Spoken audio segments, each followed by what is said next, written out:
पाकिस्तान इस वक्त इतना बौखलाया हुआ है कि अपने अस्तित्व को नकारने की बात पाकिस्तान फिलहाल कर रहा है। पाकिस्तान के सेना अध्यक्ष आसिम मुनीर ने एक सम्मेलन में एक बयान दिया जिसमें उन्होंने टू नेशन थ्योरी की बात की है। वही टू नेशन थ्योरी है जिस पर जिन्ना अक्सर बात करते थे। और साथ ही उन्होंने कहा कि अगर हमें अपनी पहचान, अपना अस्तित्व बचाकर रखना है तो हमें हिंदू और हिंदुस्तान से बिल्कुल अलग रहना होगा। जिस तरीके की यह विभाजनकारी बातचीत आसिम मुनीर ने की है, भड़काया है देश को, उसी पर आज चर्चा करेंगे। चर्चा करने के लिए मेरे साथ मौजूद है हमारे वरिष्ठ सहयोगी पंकज प्रसून। सर, बहुत बहुत स्वागत आपका। ये आसिम मुनीर को हुआ क्या है सर? सेना का काम देखते देखते देश का भी काम ऑफिशियली देखने लगे क्या अब? नहीं, मैं आसिम मुनीर के बात से 100% सहमत हूं। अच्छा, कैसे? उन्होंने क्या कहा जी? उन्होंने ये कहा कि जब तक हिंदुस्तान से दुश्मनी नहीं रखेंगे या हम हिंदुओं से अलग नहीं दिखेंगे तो पाकिस्तान के रूप में हमारा अस्तित्व समाप्त हो जाएगा। यही तो वो कह रहे हैं। हिंदुओं से और हिंदुस्तान से दुश्मनी ही पाकिस्तान की पहचान है। ठीक बात है, और यही टू नेशन थ्योरी है। हमें अलग दिखना ही होगा, हमें उनसे अलग सोचना ही होगा। अगर हम ये कहेंगे कि हम सिंधु घाटी सभ्यता के बेटे हैं तो फिर कैसे पाकिस्तान अलग रह सकेगा? आसिम मुनीर ने यह कहा है कि अपने देश में इस तरह की बातें चलने लगी हैं कि हम इंडस वैली सिविलाइजेशन के बच्चे हैं। अगर इस तरह की बातें कीजिएगा तो पाकिस्तान समाप्त हो जाएगा। आई एम सॉरी, ये वो कहना चाह रहे थे। सुनवा दिए, देखिए वही बोल रहे हैं। तो इतनी लेट क्यों याद आया नहीं उस बात को कहने का? नहीं, पाकिस्तान में इन दिनों जब से उसकी हालत खराब हुई है ना, तब से वहां एक बहुत स्ट्रांग वॉइस है ये कहने के लिए कि हमें अलग देश बनाकर मिला क्या। अगर हम आज भारत के साथ होते तो क्या अलग हो जाता? ज्यादा हम अमीर होते, हमारी जिंदगी आसान होती, दुनिया में हमारा इज्जत होता। आज पाकिस्तान बनाकर गलती कर दी, ये आवाज आ रही है। और फिर वहां से ये आवाज आ रही है कि हम तो डीएनए हमारा एक है जी, इतिहास हमारा एक है। जितने भी आक्रमणकारी आए, जिसको आप गजनी, गौरी ये सब कह रहे हैं, सबसे ज्यादा मारा किसको? यही लाहौर वालों को, यही सिंध वालों को। ये तो पीड़ित लोग हैं जी। मारने वाले तो ईरानी, अफगानी थे। तो जिन लोगों ने हमें लात बजाई, उनके नाम पे हम अपनी मिसाइलों के नाम गौरी रखते हैं। अरे गौरी आया तो सबसे पहले किसको मारा? सिकंदर आया तो किसको मारा? या गजनी आया तो किसको मारा? चंगेज खान आया तो किसको मारा? क्या ये बिहार में, दक्षिण में, तमिलनाडु में रहने वाले लोगों को कुछ कर रहा था क्या? नहीं, वो लाहौर के लोगों को पीट रहा था, वो सिंध के लोगों को पीट रहा था। ठीक है पंकज जी, इस पर और विस्तार से चर्चा करेंगे, लेकिन उससे पहले मैं चाहता हूं कि आसिम मुनीर का वो बयान दर्शक सुन लें। सुनवाइएगा जरा।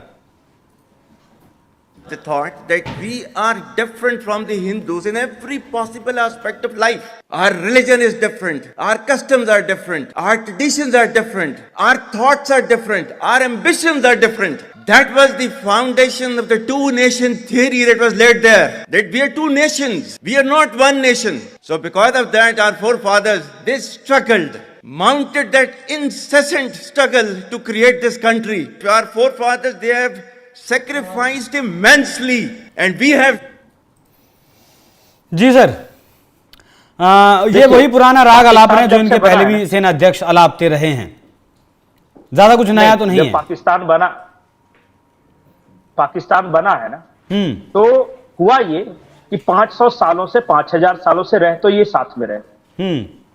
लेकिन जब अलग देश बना के उन्होंने अलग आइडेंटिटी देने की कोशिश की। जैसे मैं आपको बताता हूं, देखिए अगले 1 मिनट तक आप ध्यान से सुनेंगे तो बहुत सारी चीजें क्लियर हो जाएगी। पहली बात कि उन्होंने एक लैंग्वेज बनाया, राष्ट्रभाषा। वो ऐसी राष्ट्रभाषा बनाई जो पाकिस्तान में कोई नहीं बोलता। जैसे उर्दू जो है वो उत्तर प्रदेश में बोली जाती थी या दिल्ली में।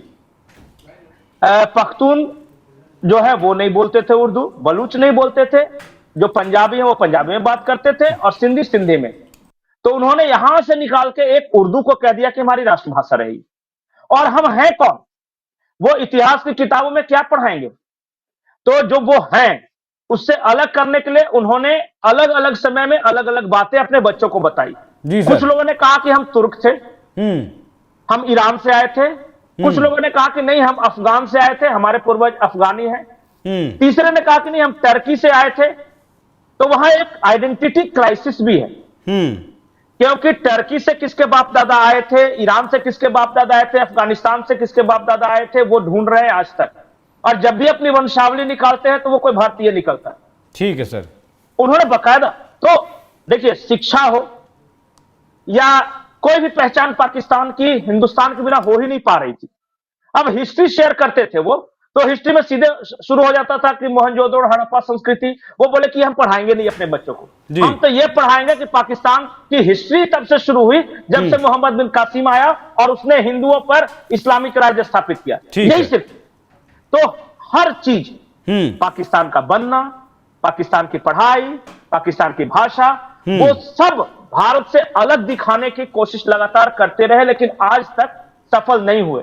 हम तो पाकिस्तानी ये कह रहे हैं कि हम तो भारतीय हैं, हमें चंगेज खान से क्या लेना देना, हमें टर्की से क्या लेना देना जो एर्दोगान है वहां के। हम ईरान कभी गए नहीं, हमारे बच्चे तो लाहौर में पढ़े हैं या दिल्ली में पढ़े हैं। मुशर्रफ की पुश्तैनी हवेली तो नाहर वाली दिल्ली में थी, हम कैसे मान लें कि हम नहीं है। तो यही आइडेंटिटी क्राइसिस पे ये बोल रहे थे कि अगर पाकिस्तान को बचाना है, पाकिस्तान चाहते हो कि इस दुनिया में एक मुल्क की तरह रहे, तो भगवान के लिए, अल्लाह के लिए इसे हिंदुस्तानी मत बोलो, अलग रखो। हमारी तहजीब अलग है, हमारी विचारधारा अलग है, हमारा धर्म अलग है, हमारे खान पान अलग है, हमारे इंसेस्टर अलग है। ये बताना पड़ेगा अपने लोगों को, पाकिस्तान के लोग ये बताना पड़ेगा। अगर पाकिस्तान के लोगों ने ये मानना शुरू कर दिया कि हमारे पूर्वज हिंदुस्तानी थे या हम सिंधु घाटी सभ्यता के बच्चे हैं, तो वहीं से पाकिस्तान का खत्म होने की शुरुआत हो जाएगी। ठीक है सर। भारत सरकार की तरफ से भी कोई बयान आया? भारत सरकार ने भी जो है इसकी निंदा की है। भारत सरकार इसमें क्या करेगी? वो अपनी पाकिस्तान के लिए बोल रहे, टू नेशन थ्योरी पे। नहीं, कश्मीर के लिए भी तो जिक्र किया ना इन्होंने। नहीं, कश्मीर, अरे कोई वैल्यू देता है दुनिया में? जो हिंदुस्तान की मीडिया के अलावा बताइए, दुनिया में एक आदमी ऐसा बताए कि पाकिस्तान कुछ कश्मीर के बारे में बोलता हो तो वो सुनने के लिए भी तैयार है। हाँ नहीं, ये तो सही है सर। भारतीय मीडिया चूंकि मसाला मिलता है तो वो बोलता है कि पाकिस्तान के हाशिम मुनीर ने ये कहा। अरे यूएनओ नहीं सुन रहा, दुनिया का कोई देश नहीं सुन रहा, पाकिस्तानी खुद नहीं सुन रहे हैं। ये कहते हैं ना जिहादी और आर्मी वाले की कश्मीर लेकर रहेंगे, तो सब इनके मुंह पे हंसते हैं। और आप डिस्कशन करें, कोई नहीं सीरियसली लेता है, तो इसलिए वो महत्वपूर्ण नहीं है। ये बोलते रहेंगे, बोलते बोलते मर जाएंगे। ठीक है सर। जाने कितने गाजी है, कितने गए। ठीक है सर, बहुत शुक्रिया, बहुत धन्यवाद आपका। भारत सरकार ने भी इस बयान पर पलटवार करते हुए कहा है कि जम्मू और कश्मीर भारत का एक केंद्र शासित प्रदेश है और सिर्फ आपका इतना हक है कि आप वहां कब्जा करके बैठे हैं, आपको वो हिस्सा जल्द ही खाली करना पड़ेगा। तो भारत सरकार की तरफ से यह करारा जवाब पाकिस्तान को दिया गया है। अब वैसे भी भारतीय शास्त्रों में एक बात जरूर लिखी है कि जिसका जन्म हुआ है उसका अंत भी निश्चित है। अब पाकिस्तान का भी जन्म हुआ है, बाकी आप खुद समझदार हैं। तो पंकज जी, बहुत बहुत धन्यवाद आपका। दर्शकों, आपको जो आसिम मुनीर का ये जो बयान था उस पर जो पंकज जी ने विश्लेषण किया, उस पर क्या कुछ आप लोगों की राय कमेंट कर में जरूर बताइएगा। नमस्कार।